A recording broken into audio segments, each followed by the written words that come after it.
If you're on here every Friday, you have probably heard me answer this question before, but it has come up again. And that is the difference between a HELOC and a cash out refinance and which one might be the best for you. I think the most simple way to answer this question is that a HELOC, the home equity line of credit, acts more like a credit card. You only pay interest on that as you utilize those funds. Now, because it's collateralized by your home, it's generally at a much better interest rate than a credit card would be.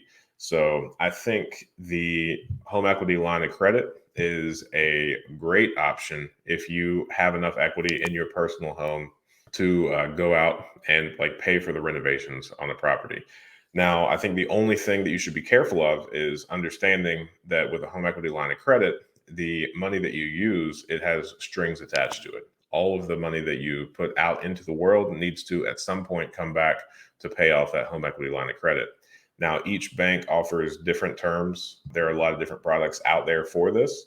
So, some have a kind of like a 10-year period where you're able to use that. And then they might, amortize into like a payback period or something like that. So I would definitely get very familiar with the home equity line of credit if you're going to use that. And one of the things that I'm always leery of is using short-term debt to acquire long-term assets. So I think a good rule of thumb that one of our business coaches told us is in the event that you have like a line of credit. Now, this doesn't necessarily apply to home equity line of credits because again, you might have like a 10-year period where you can utilize these funds. But for the most part, a good rule of thumb is if it is short-term debt, then you're going to want to use that for short-term assets, generally like working capital. Like if you need to buy inventory and sell it, if you're going to buy a property, immediately list it without doing any work to it in hopes of flipping it. I would say that that is more of a short-term asset.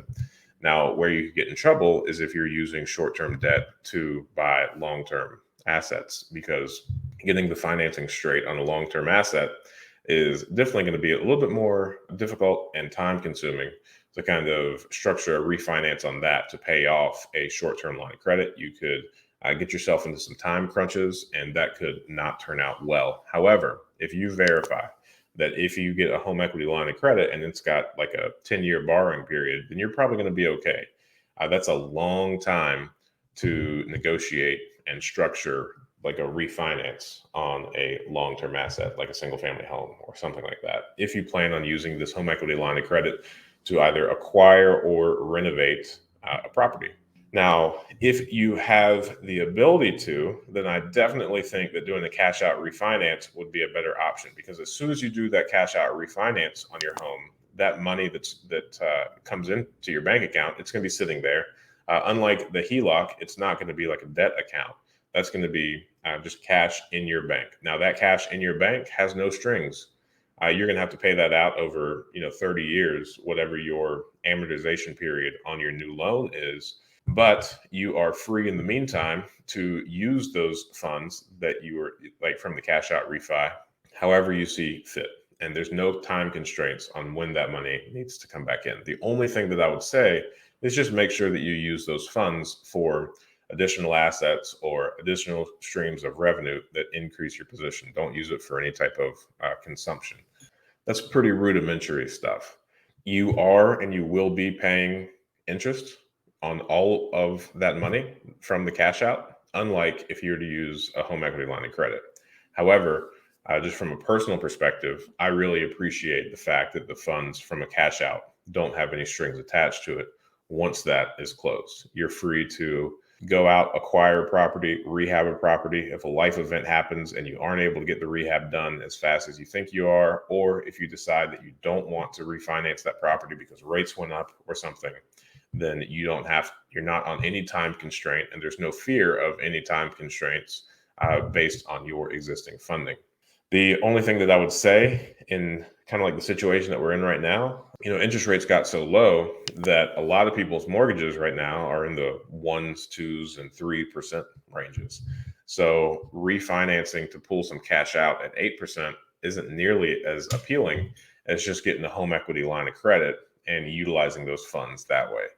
So that way you're able to keep that really low interest rate that you have on your mortgage currently and also take advantage of the equity in your home.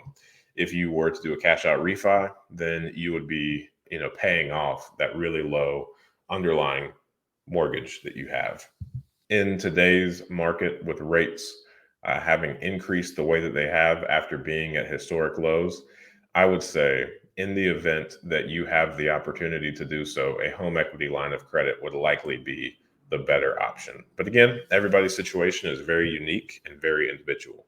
To summarize that really quickly, a HELOC versus a cash out refinance. A HELOC operates very similar to a credit card. You only pay the interest as you use that debt account. Cash out refi, from the moment that closes, there's no strings attached to the money or the proceeds from that cash out refi. Both of them should exclusively be used to go out, buy additional assets, or somehow increase your revenue streams. And there you have it, the difference between a HELOC and a cash out refi. Thanks for watching that clip. I thought that was a good question. And I think you can ask good questions too. Join us every Friday morning at 8 a.m. Eastern Standard Time for a live stream Q&A where we answer plenty of questions just like this one.